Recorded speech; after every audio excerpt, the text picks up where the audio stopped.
அஸ்ஸலாமு அலைக்கும் சுவை விரும்பிகள். எல்லாரும் நல்லா இருக்கீங்களா? இன்னைக்கு நம்ம மரவள்ளிக்கிழங்கு பிரியாணி செய்ய போறோம். நிறைய டைப் வெஜிடபிள் பிரியாணி நீங்க ட்ரை பண்ணிருப்பீங்க. இதையும் கண்டிப்பா ஒரு டைம் ட்ரை பண்ணி பாருங்க. எப்படி இருக்குன்னு சொல்லுங்க. அடுப்புல வச்சு சூடானதும் எண்ணெய் சேர்த்துக்கோங்க. எண்ணெய் நல்லா காஞ்சதும் பட்டை, கிராம்பு, ஏலக்காய், கல்பாசி, பிரிஞ்சி இலை இதெல்லாம் போட்டு நல்லா வெடிக்க விடுங்க.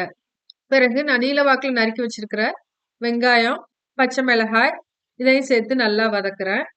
பிறகு தக்காளி சேர்த்து இதையும் நல்லா வதக்கிட்டு இஞ்சி பூண்டு விழுது 2 டேபிள் ஸ்பூன் சேர்த்து எல்லாத்தையும் நல்லா வதக்குறேன். மரவள்ளிக்கிழங்க தோலை சீவிட்டு நான் கட் பண்ணி வச்சிருக்கிறேன். இதை நல்லா கழுவிட்டு இந்த மரவள்ளிக்கிழங்க இதோட சேர்த்து நல்லா கிளறி விடுங்க.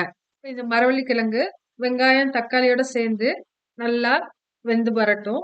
இந்த ஸ்டேஜ்ல மஞ்சள் தூள், தூள், மல்லித்தூள் இதெல்லாம் சேர்த்து நல்லா கலந்து விடுங்க.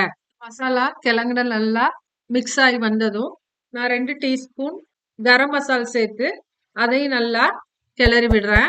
இந்த ஸ்டேஜ்ல நான் 2 டம்ளர் அரிசியை தண்ணியில ஊற வச்சிருக்கேன். ஒரு 20 நிமிஷம் கழிச்சு இதை வடிகட்டிட்டு இதோட சேர்த்துக்கோங்க. நான் வீட்டில் யூஸ் பண்ற சாப்பாட்டு அரிசி தான் யூஸ் பண்றேன்.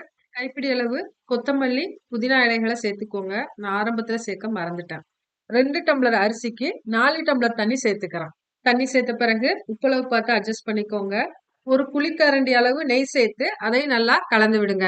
குக்கரை மூடி விசில் போட்டு ஒரு 3 விசில் வேக விடுங்க.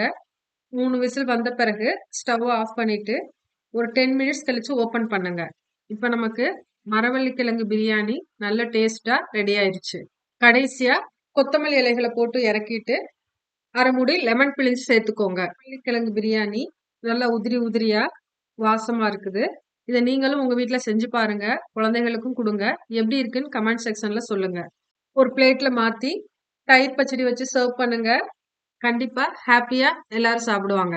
என்னோட சேனலை மறக்காம சப்ஸ்கிரைப் பண்ணுங்க, சப்போர்ட் பண்ணுங்க. தேங்க்யூ.